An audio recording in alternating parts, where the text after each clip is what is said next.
Welcome to Invested in Climate. Protecting the planet and decarbonizing the global economy is the challenge of our time.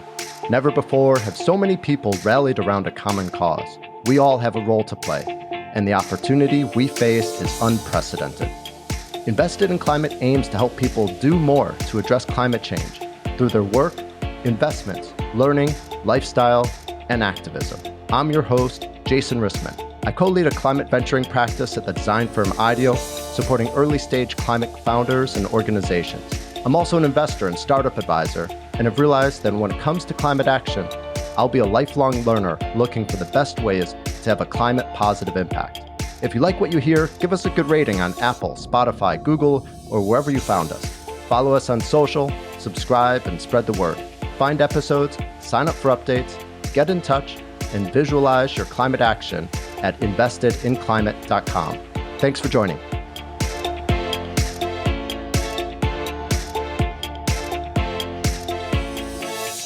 I think the hard part for people often is just realize you can do this. This matters. Little things add up to big things. Don't think it's too big for you to affect. It's all of us together now. The question is no longer what is wrong with the way you're doing it. The question is now, we all agree, 1.5 degrees. Let's go for it. Then the question is, how can I help you? That's it, because we all have the same goal. Hi, folks. Today's episode is pretty special. William McDonough has been one of my climate heroes for a long time. He began by pioneering the green architecture field, creating buildings that actually create more energy than they use, clean their own air and water, and create habitats for native wildlife. His book and work on the cradle-to-cradle approach spread the idea that waste equals food, helping spark the circular economy movement. He's won 2 presidential awards and was recognized by Time magazine as a hero for the planet, and Fortune ranked him number 24 of the world's 50 greatest leaders. Bill brought his typical sage wisdom and poetry to this conversation, and I bet he will really push your thinking. Here we go. Welcome, Bill McDonough. It's wonderful to be in this conversation with you, and thank you so much for joining us on Invested in Climate.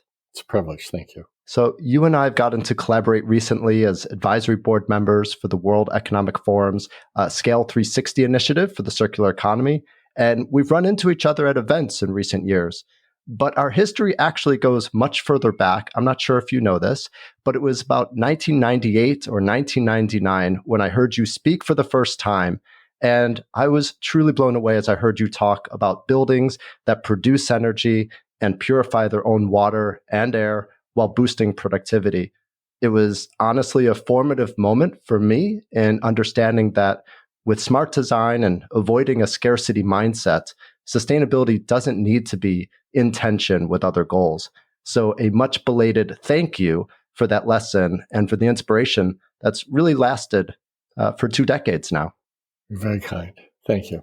When Time magazine named you hero for the planet, they said your utopianism is grounded in a unified philosophy that in demonstrable and practical ways is changing the design of the world.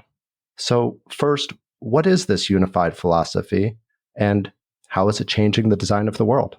It's really sort of discovering the obvious. And that unified philosophy is sometimes referred to as nature, for example, because it has this element of surprise, but it shouldn't. It's like fractals. When we saw Mandelbrot come out with the mathematics of growth, basically, and it was beautiful, and you start to see that we were so, we love looking at trees, and then we never saw the math. There they were. But when we saw the math, then everybody went, wow, fractals. And aren't they beautiful? And then we see the growth is something quite beautiful in nature. So you have the physics of the sun shining on the earth. That's E. You have the earth itself, the rock with water and some carbon floating around. That's M. And so Einstein was dealing with E and M. And then you put them together at the speed of light squared, and you get one hydrogen atom, M, equals immense energy, E. Welcome to the hydrogen bomb. But then when you look at the Earth, all that chaos touches the Earth's surface, and we get order out of chaos. which is life. When you burn the log, it becomes entropy. But where'd the log come from? So that's really why I started thinking about designing buildings like trees. Because this is what happens. This is negative entropy. This is order out of chaos. So beautiful. It really is a unified philosophy in the sense that it's honoring the laws of nature itself as best we can, where growth is good. We can have this diversity because life is such a diverse thing. It's so beautiful. And the beauty is really important because Murray Gell-Mann, when he discovered the quark and created complexity theory and chaos theory and the butterfly effect, well, after winning the Nobel Prize, he gave a speech at Stanford. He started out by saying, "We've discovered something astonishing in theoretical physics, that the more and more beautiful a mathematical formula begins to appear, the more and more likely it is true." That all of a sudden there was a mathematics that was incredibly beautiful, and it was the beauty of growth itself. There's something about nature. If you go to a beach covered in pebbles, we all turn into Andy Goldsworthy. You just get on your knees and you start collecting them, and you put the big ones here, the flat ones, or the red ones, or the white. You start organizing them as a kid. You put some in your pocket, your mom takes them out before she does the laundry and all that. But the same with seashells. So beautiful. But if you went to a gravel quarry, you're not going to get on your knees. They'll get shredded. And we don't sit here going, wow, I like this piece of crushed gravel more than that piece of crushed rock, It's not inherently beautiful. So nature has a tough time being ugly. It's quite amazing. It's very beautiful. So for me, that's really what gives us a unified philosophy, is the search for the beautiful. And then that's design. And then we can start to think about how can something that destroys the planet or, makes children sick be a beautiful thing. That's why I'm so excited about what you're doing, because right now we've toxified the climate. So, oh no, it's not very beautiful. Thank you for that. And as we think about the role of nature, back to Time's statement that the unified philosophy is changing the design of the world, is that actually true, or is it actually this is nature's design that has always been in play? Well, in that sense, I hope that's what it is. I mean, that's what we're looking for. Because I think one of the last lines in Cradle was, nature doesn't have a design problem. Humans do. I work on this idea that Michael Braungart and I sort of manifested together in the late 80s, 90s. And the idea that you'd have biological nutrition and technical nutrition is a fundamental discovery, I think. I was talking to an English professor who said, we're using your book to teach rhetoric in the English department at a major UK university. And I said, really? Yeah. And the faculty was a little upset you're an American, but we use it to study rhetoric and how to make an argument. And we use your writings. And I said, really? Why? They said, because you have this strange way of discovering the obvious. And so you get to the end of the book and you go, well, that was obvious. And then you realize it wasn't obvious at all before you read the book. And then you realize, well, that's rhetoric. That's an argument. It got made, and now your mind's changed, and that's the way it is. You discovered it. It's the way the world works. So I think that's what the writer was talking about, is all of a sudden you go, oh, I see. The first job of an architect is change the way we see. Then we rearrange the furniture. Then we build. I see the world as a regenerative biosphere, things that can go back to the natural world, powered by the sun. And then we have the circular technosphere, I call it. So these are objects of human utility and use. So we call them products as a service, for example. Now that's caught on because it's obvious. And that what you want is the service of a washing machine. You want to be able to wash your clothes.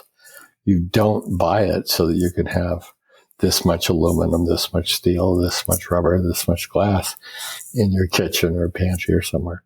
That's not why you got it. You got it to wash clothes. So why wouldn't the washing machine company continue to have access to those materials when you're done? So, and then why would we talk about the life cycle of a washing machine? It's an inanimate object. It's in the technosphere. It's not in the biosphere. So what happens when you get to the end of And we say, what? Life? That's what we do. We talk about life cycle. And we have this human projection on an inanimate object. And we'll go, oh, end of life of the washing machine. It's not a living thing. Get over it. So we say end of use. And that's fun because once you say, I have the end of use, then the question is, what's the next use? Welcome to the circular economy.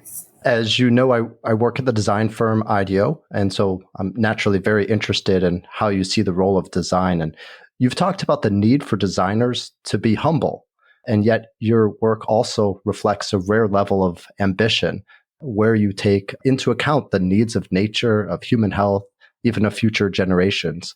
So how do you see this balance between humility and ambition in design? Well, to design for future generations is inherently humble. You're not just in the moment for your own purposes. You're actually designing for all of us forever. Somebody once asked me, well, how long is all this sustainability stuff going to take? And my answer was, well, it's going to take forever, but that's the point. If anybody has trouble with the concept of design humility, just reflect on the fact it took us 5,000 years to put wheels on our luggage. And that actually we went to the moon before we put wheels on our luggage. And then it took another 20 years to put 4 wheels on the luggage. Sometimes we're not that quick. So humility is an important idea. Well, you mentioned the question of how long will the sustainability movement last, or what will it take? You've been a leader in sustainability for a long time. How have you seen the climate movement in particular evolve? And how would you describe the moment that we're in now? Well, I think the crisis is upon us. And I think a lot of us had wished that we could avert some of the horrifying prospects of this. On one hand, we don't want to have been right, but we have to feel a bit chagrined that it was this hard, and still is. There's still people denying it. It's truly astonishing. But when I won the Presidential Award for Sustainable Development at the White House many years ago, 90s, the press came up after and said, Mr. Sustainable reminded me of Mr. Natural. They went, Mr. Sustainable, what does it all mean? And I said, I'm not that interested in sustainability. And he said, what? I said, yeah, what's your relationship to your spouse or partner? If you say sustainable, I'd say, I'm sorry. That's not that interesting, really. Is this maintenance? So what I think sustainability is a great word because it's something we can all use. And it can mean many things. And like politics, all sustainability is local. So it really does help us understand that everyone, everywhere, has a different frame condition. And so we have to respect that. But at the same time, it's not just maintenance. It's about thriving. To me, it's about growth, but it's good growth. We grow the things we need and want, not the things that destroy. So there's some judgments here. And so I think sustainability for me means things are getting better, not just we're maintaining our state. And so when you look at the context of putting carbon in the atmosphere today, the atmosphere is already overloaded. So one of the great stories I heard from someone in the carbon capture business was describing, it's like having a bathtub upstairs that's overflowing. And you see water coming down, and your house is about to rot, and your head's getting wet. You go upstairs to check the bathtub. You've got 2 things you can do. Turn down the tap and pull the drain.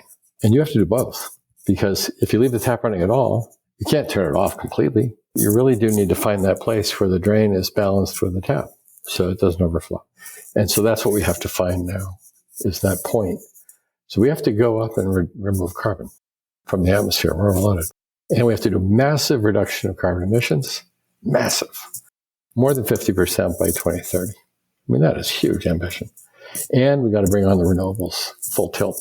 They're a non-carbon source of energy.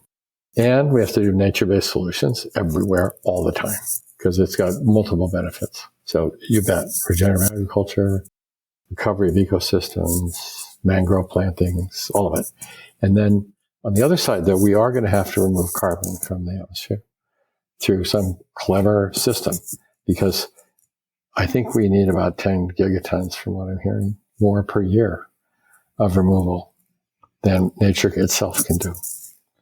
So massive efficiency, massive increase in renewables, massive restoration of the natural world and its inherent systems, and then figure out seriously how to get some of this stuff down and not just throw it in holes in the ground, but actually I'm very excited about the idea of looking at hydrocarbons as hydrogen and carbon, but the carbon durable, not atmospheric, and then use it for things, graphene, make things with it. And then I'm looking at the renewable power being used to make hydrogen, which is coming, and that get green hydrogen down below $2 a kilo. That would be pretty great. Steel loves hydrogen.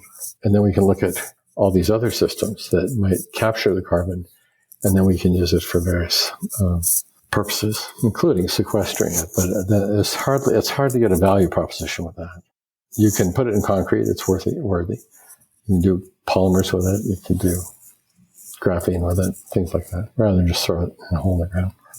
Bill, I spent some time preparing for this interview trying to learn about more of your accomplishments. And I have to say, even understanding the range of contributions you've made is difficult. You helped spark the movements of sustainable architecture and green chemistry, of cradle to cradle design and the circular economy. You founded numerous companies and nonprofits, advised governments, and have designed beautiful buildings that produce more energy than they consume. I heard you once say that every 10 years, you put down the tools you've been using and pick up new ones. So I'm curious, what tools are you using now? And what do you think will be most helpful in the future? One of my favorite moments in life was being with Walker Evans, the great American photographer. And I had an 8x10 view camera on my shoulder. And he was using an S670 Polaroid. He was older, he was quite small. And I said, Mr. Evans, you're the world's greatest large format photographer. What are you doing with an S670? And he said to the effect, well, when I was your age, I could lug around 40 pounds of equipment on my shoulder. And I said, I'll carry it for you. He says, no, you don't understand. Then when we got 4x5 and we could, like press cameras, we could go to the factories. When we got Hasselblads and 2.25 on rolls, we could go into the factories. When the Leica came along, 35 millimeter silent, we could go on the subways. And so he said, so here I am. I'm 70 years old and I can do this. And here, Portrait of William McDonough by Walker Evans. And I was like, what? And he says, listen, every 10 years, put down your tools. If I was still using an 8x10 view camera and all that chemistry and the rest of it, I would have only had one life. So, you take the new tools and you go make art. So put down your tools. The tools I have right now are the tools of the day. We have science of all kinds. It's quite astonishing. We have satellites, which can help us understand things. We're coming up now with some chips, RFID chips, that don't require power, that are quite astonishing because we have cell phones and we can work from wavelengths and start identifying things, where they come from, where can they go next, and all that. And very inexpensively, these are coming along.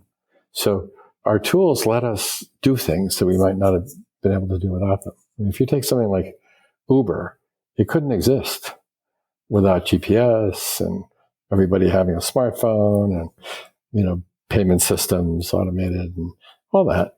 You need a whole bunch of technologies to converge, and then it happens like that. And at the same time, there's magic in it. Like somebody asked Steve Jobs, apparently, like, why do you think you need to put a camera in a telephone? Who needs a camera in a telephone? We have great little digital cameras now. Why would you bother putting a camera in a phone? Now, can you imagine asking that question today when you look at what we do with our cameras and our phones? His answer was very elegant. He said, well, look at it this way. The best camera in the world is the one you have with you. So, hey, Walker, you had an S670 now. What would he be doing today? I promise you, he'd have an iPhone and he'd be taking pictures. So we have solar now. We have solar so cheap. It's amazing. That's what we're working with. What do we have now? You've said before that commerce is the engine of change, I believe. And I believe you work with a lot of big companies, or definitely in gatherings where there's big companies making all sorts of big commitments around climate. I'm curious about your feelings around that movement. Are companies moving in the right direction? And what do we need to do to help accelerate that progress? I think that the people coming together to work on this is really critical, and it's happening, and it's exciting to see. As being a bit of a person who likes to look at things upside down and straight up and from the side, I think that one of the concerns I have is that I used to express this as, people who are trying to be less bad are not necessarily being good. They're being bad by definition, because that's a human value. And less and more are numerical values. So if you're being less bad, that means you're bad by definition, just less so. So the real question becomes, how can I be more good? So I like to put those two together. So we say, and I wrote a book about this, that's the upcycle, is the idea that you would have, let's stop doing the things we don't want. Let's start doing the things we do want. Put them together on the graph. So the things we don't want, we get rid of, and we go towards zero. But the problem with that isn't so much that we don't want net zero bad. It's that we have to be explicit when we say net zero. We're saying we want to be net zero carbon in the atmosphere, or we want to be net zero bad in our minds. What I like is to be 100% fabulous, because designers, right? So at the same time, I would like to be net zero bad. I also want to be 100% fabulous. And so I think with net zero for the children, I like to talk to children. And we discover the obvious together, because they see it immediately. So if I said to you, child, hey, my goal is zero, and you're making my life difficult because I have to feed and clothe you, isn't our world tough? What a message to a child. So if I say, I'm going to reduce my carbon emissions by X% in 3 years, I'm telling you what I'm not going to do. I am not going to do that. Well, that's like telling a taxi driver, quick, I'm not going to the airport. There's information in it, but it may not get you to the airport. So I think it's more like for the kids, we say, hey, let's be zero bad and 100% fabulous. Like, what fun thing can we do? It makes the world a better place. And then we're going there. We're going to go to renewables, and we're going to go to this kind of energy, not just we're going to cut our negative emissions. And the emissions, let's call them. The language there is tricky too. But the other thing is you have to watch out for the fallacy of offsets. Because, when you think of offsets, people are saying, well, I'll buy an offset with some renewables somewhere to offset my carbon releases. You have to be very careful of two things. One is, what if you're adding renewable power to the mix? That's a great thing to do. But if you're using it and you're saying that makes me net zero because of what I do release to the environment, then the question becomes, are you saying that if you doubled your carbon emissions and you doubled the renewables, that you'd be net zero, carbon neutral? You just doubled the carbon in the atmosphere. See? So they're not the same thing. That's not carbon, and this is carbon. So that's happening every day. And so that's something I concern myself with. And if you get ironic and sad about it, it's not fun, because can you imagine doing lead emissions offsets for kids in Flint and say, I'm going to go take the lead out of the water in some other city and equal the lead you have?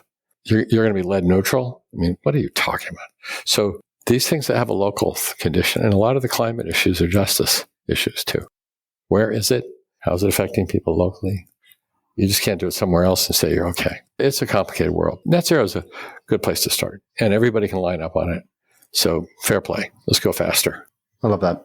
So, Bill, this podcast, Invested in Climate, really aims to help people do more to address climate change through 5 categories of action: work, investments, learning, lifestyle, and activism. You've personally created impact through all 5 of those areas. And I'm curious, what do you recommend that others do? What are some tangible steps that they can take and make a difference on climate through their work, investments, learning, lifestyle, and activism? I think the hard part for people often is just realize you can do this. This matters. Little things add up to big things. Don't think it's too big for you to affect. It's all of us together now. The question is no longer what is wrong with the way you're doing it. We all agree, 1.5 degrees. Let's go for it. Well, then the question is, how can I help you? That's it. Because we all have the same goal. So I think the best thing to do now for everybody is just get very calm and very generous and start to say, how can I help you? And it asks the next question, which is, how can you help me? Because we all share the same goal. And then just tune yourself to it. So everything has consequence. How do I choose food? How do I choose packaging? How do I choose, car, et cetera, and just become what I would call moving from a kind of timeful mindlessness that we've had. We're all in a hurry and we don't want to think about it, to a more timeless mindfulness. So think about it, be mindful. And then all of a sudden, it'll show up in your work. It'll show up in your lifestyle. It'll show up in whatever. But it changes the way you think too. You end up thinking, I'm more interested in people who have lives than people who have lifestyles, for example. It's like, it's about life and other people's lives. So it's not just a style question. It's fundamental. It's nice. And same thing for the work. Do the great work. People love this. And we just got to get everybody in a place where they can afford it and where it can benefit more people. Great. You've also said that design is the first signal of human intention. I read that and it really stuck out for me. I'm curious, what did you mean by that? And also, what's the intention behind the work you've been doing? Well, I make a little portfolio. It's just available on my website, and it's on my signature for email. But it's called Waging Peace Through Commerce by Design. And I update it every 3 months. And I just show the stuff we're doing. But it's waging peace is what it is. It's fierce. It's not a passive act. And you remember, there's a great quote by Churchill, I'm trying to remember, it's something like, success is comprised of going from failure to failure without ever losing your enthusiasm. This is hard. And we've got to be really enthusiastic. So the question is, what's our intention? So when we look around, is it our intention to double glaze the planet? Is it our intention to poison rivers? Is it our intention to destroy ecosystem? And then that's the question. And if you intend to do that, well, then we're doing great. But if it wasn't your intention and it wasn't part of your plan, then it's your de facto plan, because the thing that's happening because you have no other plan. So as designers, it's our job to get up and say, we posit something else, a principled basis for visioning a future that sets goals based on our values. And then, like Aristotle, we would look at how to create value with science and mathematics and so on. So Plato was looking at what is ethical, what is moral, what is beautiful, what is ugly, the humanities and the arts. Had an academy. Then Aristotle, his student, was trying to say, well, if you have those values, then how do you act? So that's your question about what do we do? And once you look at how you act, then you produce value. So the number and the science comes second. First comes what is good, what is bad. Then comes less and more. So that's why I think it's so exciting to watch all this. And our intention is more good, more to share, a world of abundance instead of limits and greed. Because what we've had with capitalism, as was explained to me by head of a big investment bank, when I said, what is the secret of Wall Street? He said, it's the creation of the perception of scarcity where none exists. Think of that. And so people get greedy and they get in a hurry and all that. When actually you could reverse it and think, what is abundance? It's like, instead of how much can I get for how little I give? The question becomes, how much can we give for all that we get? Oh, it's a different question. So it's generosity and abundance instead of limits and greed. We're, I think, witnessing something really interesting. I mean, there's a mass mobilization of human interest and creativity and talent to address the climate crisis. And we see it in many different sectors or, really across the entire economy. Most of those people don't identify as designers, but they're still signaling their human intention. They're signaling their intention to protect the planet or create a more livable future. Is their intention then being turned into design and they're not recognizing it? They just don't recognize their agency as designers? Or is it just that human intention can move forward in many different ways? For some, they see it as design, and others, it's actually something else. I think it depends a lot on whether you're a passive or active participant in things. because there are passive aggressives and there are active aggressives. The question is, are they negative or positive? Right? So there are a lot of people who think they can help by consuming less. So their intention is to consume less. And that's a noble intention. But it may not necessarily be that creative, per se. They'll wait for something to come along that might be a little bit better and those kinds of things, which is fine. But then you've got other people who, take a look at Elon Musk. Here's this person who had an inspiration and intended to make an electric car, among other things. Well, I don't think he intended to make an electric car. He intended to make the world's best car, as he said. So it turned out it was electric. Isn't that something? So his intention was to create a better automobile, which would include its ecological effects and so on, and power, performance, and materials, and so on. But if you look at it, all of us can have an inspiration, like let's do an electric car, or let's do the world's best car if you have enough bravery. And then you see what happens. It becomes an inspiration, then it becomes an intention, then it becomes an implementation. And there are a lot of us don't move to implementation. And a lot of that has to involve co-creativity. We're not going to be able to do that alone. And then the implementation begins, and then all of a sudden, you're creating a standard, like we did with the fabrics where they were clean enough to eat. All of a sudden, we had done it. And the water coming out of the factory is clean enough to drink. And it was like, well, you can do it. If it can be done, then it's possible. So now you can talk about standards, and they're voluntary. Nobody has to get Cradle certified. It's not legally required, but it will be a kind of thing. At the beginning, it's an industrial standard done by really well-meaning people working hard. And so that moves to become policy, because then policymakers can go, oh, I like that. Look, it's possible. Let's do that. Let's make it a policy. You got to be careful, because if you say just have recycled content in something, but if that means it gets toxified again, hopefully we won't get a circular economy of toxic things. So that's why I call it a safe and circular economy. Because if we just recirculate something that's toxic, it's worse. The real question is safe and healthy and then keep moving. So that can become then policy, which can then, and the EU just announced its big policy, I think yesterday, on circular economy things. I'm very excited about it. It's very serious. And then we worked with China through the 12th and 5-year plans on circular economy back when I was working with them. And it's exciting to see the enthusiasm, but it's also very serious. And these are turning into regulations, which they can do after being policy. But it takes about 20 years, which is what this took. So you have to be patient.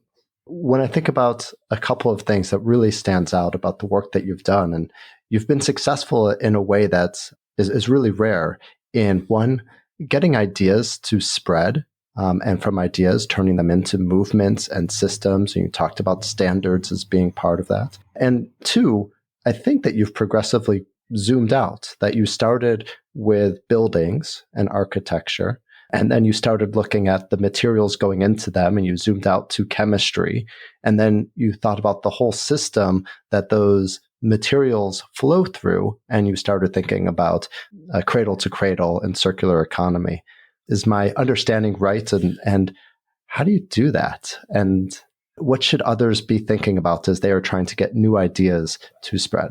None of this happens by yourself. You just open yourself to the creativity and open yourself to wise people and go discover your own obvious. So for me, there were things I really cared about as a kid. I cared about the forest because my grandfather had been a lumberjack. So my summers were spent in the Puget Sound and among the giant trees. So beautiful. But my year was spent in Hong Kong, where we lived, which was a semi-desert island with no water. We had 4 hours of water every fourth day during the dry season. So I went from a world of abundance to a world of limits and refugees. And we took care of each other, took care of the refugees. And we shared the water and things like that. But in, Puget Sound, water everywhere. Amazing. So I got to see all that and realize that we're all here to share it, and it can be graceful. So that was really meant a lot to me. So I created something called the Forest Partnership pretty early. And we worked with Herman Miller, who were taking the rosewood off the Eames chair because it's going extinct. So that was furniture. Here we are saying, this wood, can't do it anymore. And all the purists are going, oh no, Eames had it in rosewood. It has to be rosewood or it's not a real thing. It's like, wow, What a crazy thing. You choose extinction of a beautiful tree, which, is cutting down forests just to get to that tree. As if the only word you know is rosewood or mahogany. The only other word you know is pulp. And when you look at the places where these come from, there can be 250 species of tree in 1 hectare. And you could lose that for a couple of trees because they're going to be on somebody's fancy chair from Michigan. Whoops. It is different. And so I just was following my nose and looking for what is beautiful. That's awesome. Bill, thank you so much. I'm really grateful for the time you've shared today. And as always, this has been inspiring and insightful, and really grateful that we've been able to have this time together. Thank you. Is there anything that I should have asked or any other things you would have liked to cover? The only thing I'd say right now is it's time to execute, everybody. It's time to do it. And the time for talking about it will never end. But the time to do it is essentially now. So put down your tools, take up the new tools, and go wage peace through commerce by design. Thanks for joining us for this episode of Invested in Climate. Please remember to rate us on Apple, Spotify, or Google. Find show notes, sign up for updates, get in touch, and visualize your climate action at investedinclimate.com. This podcast is for informational and entertainment purposes only and does not constitute financial, accounting, or legal advice. Thanks again.